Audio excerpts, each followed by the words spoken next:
A young woman, a stack of letters, and a man who believed every word. What started as a love story ended in a hotel room. This is a historical catfish story unlike you've ever heard before. I'm Chris, and this is Hidden Lens History, bringing the past back into focus.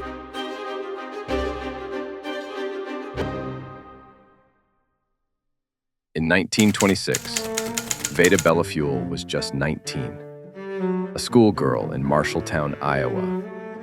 With a dreamy gaze and a love of dime store romance novels, she'd fallen for Charles L. Elrod, a 28-year-old widower and hotel clerk. He adored her, talked about marriage, devotion, forever. But Veda wanted more. She wanted passion, jealousy, proof that Charles loved her like the heroes in her books did. So she wrote herself love letters. She signed them with names like Dexter Orton and Keith Clayton, charming, fictional men she invented, straight out of the novels she read. Then she made sure Charles found them. She mailed them, left them out, pretended other men were chasing her, and it worked. He became possessive, furious, obsessed. One day, he confronted a man he believed was one of these rivals and demanded a duel. The man had no idea what was going on. That's when Veda admitted it. The men weren't real. It had all been a game. On January 19th, 1927, Charles Elrod was found dead in bed at the Arlington Hotel.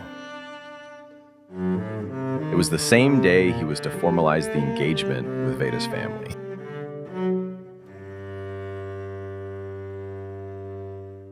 Beside him was a letter. "I was poisoned tonight. Maybe my rivals did it. If she had anything to do with it, I forgive her before God." The police found no alcohol, no pills, no obvious toxin. But doctors said his symptoms mimicked prussic acid, a fast-acting, deadly poison. The twist? There was no trace of poison in his system. None, not a drop. Newspapers across the country ran with it. Girl's lover dies in fear of his storybook rivals. Invented rival. Hoax. Tragedy. Veda was questioned immediately. She told the whole story. She loved him. She only wanted to test him. She never thought it would go this far. Charles had talked about ending it all before. He once asked her if they could die together. Now he was gone. And all she had left was a diamond ring on her finger. There was no arrest, no formal charges, no trial. The coroner's jury ruled the cause of death undetermined. No one could prove if it was suicide or something darker. And so the case closed, quietly, without charges, without answers. Veda Bellafuel slipped out of the headlines. No mugshot, no memoir.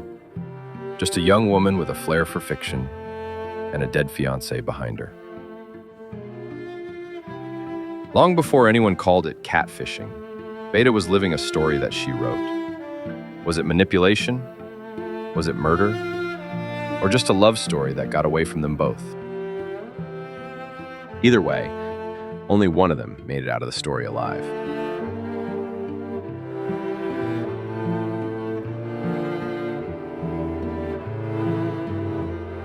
You've been listening and watching to Hidden Lens History, bringing the past back into focus. Have thoughts on this story? Drop them in the comments. We're always digging, and your comment might spark the next story or photo. Have a specific headline, photo, or story we should restore next? Reach out. We'd love to see it.